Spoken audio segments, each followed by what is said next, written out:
और अब बात कर लेते हैं आईएसआई और डी कंपनी के टेरर प्लान की। 1993 के मुंबई बम ब्लास्ट में 257 लोगों की जान लेने वाला दाऊद इब्राहिम एक बार फिर देश को दहलाने की फिराक में था।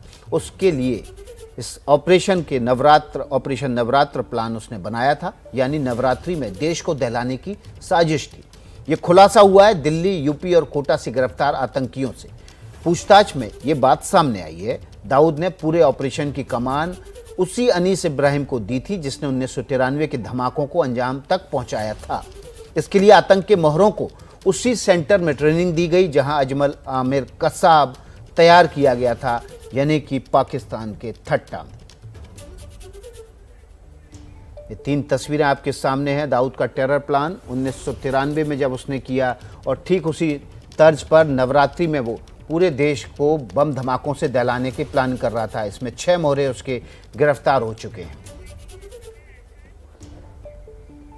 तो देश के खिलाफ आतंकी साजिश को लेकर इस वक्त एक और बड़ी खबर आ रही है। पूछताछ में संदिग्ध आतंकी पुलिस को गुमराह करने की कोशिश कर रहे हैं। अभी तक उन्होंने जो बयान दिए हैं वो मेल नहीं खा रहे हैं।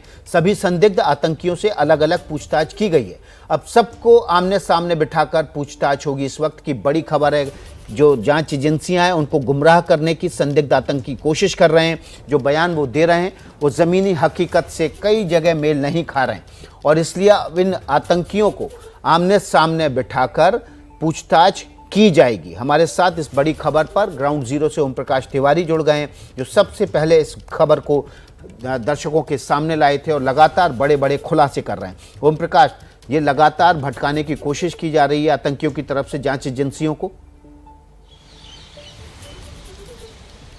बिल्कुल विकास, मैं आपको बता दूं, चूंकि जो 6 लोग पकड़े गए हैं उनमें 6 लोगों के क्या क्या रोल थे, उसमें 2 लोग आईएसआई के नेट पर थे, 2 लोग दाऊद इब्राहिम के नेट पर थे और 2 लोगों को युवाओं को रेडिकलाइज करके उन्हें विस्फोटक आदि रखने का काम सौंपा गया था। तो इन 6 लोगों को अब चूंकि दिल्ली पुलिस की स्पेशल सेल ने गिरफ्तार कर लिया, इनसे अलग अलग पूछताछ की जा रही थी। सूत्रों के मुताबिक अब तक की पूछताछ के दौरान समीर ने पुलिस को यह कहकर गुमराह करने की कोशिश की कि वो सीधे डी कंपनी के संपर्क में नहीं था, बल्कि जब 2001 में उसके खिलाफ केस हुआ था तो उस केस की तारीख के आते जाते समय दाऊद के डी कंपनी के लोगों से उसका संपर्क हुआ था और उसने अनीस इब्राहिम से बात नहीं की। लेकिन जब उसे उसकी फ़ोन कॉल का हवाला दिया गया तो उसने ये माना कि हाँ, वो कभी कभी बात करता था। यानी कुल मिलाकर पुलिस को गुमराह करने की कोशिश की, नहीं, वो डायरेक्ट संपर्क में नहीं था। उसी तरह से जो उसामा है, उसने कहा कि वो उसके पिता का चूंकि दुबई में काम है फ्रूट्स वगैरह का और इसलिए वो मिडिल ईस्ट जाता था, वो मस्कट गया ही नहीं। उसने जो पुलिस को आरंभिक तौर पर बयान दिया, उसने कहा कि वो कभी मस्कट गया ही नहीं और मिडिल ईस्ट जरूर जाता था। लेकिन अब दिल्ली पुलिस इन सभी लोगों को अभी तक अलग अलग पूछताछ कर रही थी विकास, लेकिन सूत्रों का कहना है कि इनको अब आमने सामने बिठाकर एक एक करके पूछताछ की जाएगी। जो जिस मॉड्यूल का है उस मॉड्यूल के आदमी को उसके सामने बिठाकर पूछताछ की जाएगी और इसके साथ ही उसामा से उसके पिता और चाचा के बारे में गहन पूछताछ की जा रही है, क्योंकि पुलिस को यह शक है कि इन दोनों का इस पूरे एपिसोड में बहुत बड़ा रोल हो सकता है विकास। बिल्कुल, तो उसामा के चाचा और पिता को जो कि दुबई में रहते हैं उनसे भी, उनके बारे में भी और डिटेल निकालने की कोशिश की जा रही है। उनको भी रडार पर लेने की कोशिश कर रहे हैं। वरुण जैन भी लगातार हमारे साथ बने हुए हैं। वरुण जैन भी इन बड़ी खबर पर लगातार बड़े बड़े खुलासे कर रहे हैं। वरुण, अब बड़ा सवाल ये है कि जो हथियार और जो विस्फोटक देश के अलग अलग हिस्सों में पहुंच चुके हैं, उनको किस तरह से पुलिस जल्द से जल्द काबू में लेगी और जो आतंकी इनकी चेन में जुड़े हुए थे उनको लेकर क्या जानकारी?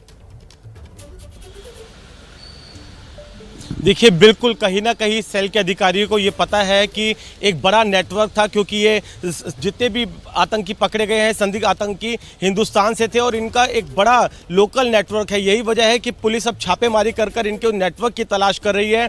सबसे अहम इसमें उसामा का जो चाचा है हुमैद है, जो कि प्रयागराज का रहने वाला है, उसी ने ही जिशान को रेडिकलाइज किया था और जो सूत्रों के से जानकारी मिल रही है उसमें हुमैद का एक बड़ा रोल था कि जो एक्सप्लोजिव यहाँ पर पहुंचा था वो सही जगह तक पहुंचाने का, यानी कहीं ना कहीं जो हुमैद की गिरफ्तारी है वो इस नेटवर्क के जो और भी जो प्यादे हैं उनके गिरफ्तारी के लिए अहम हो जाती है। यही वजह है कि पुलिस ने रिमांड पर लेकर कोर्ट के सामने ये बात कही थी कि प्रयागराज लेकर जाना है और कई गिरफ्तारियां होनी है।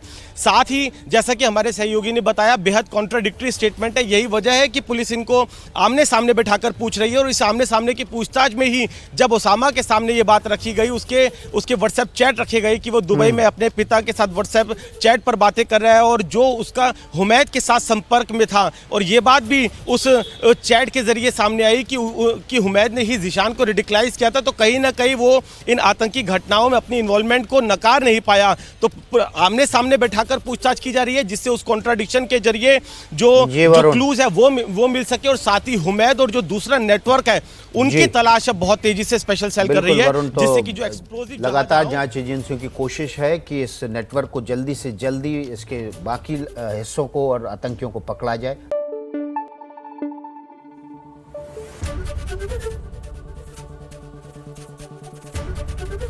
एबीपी न्यूज आपको रखे आगे।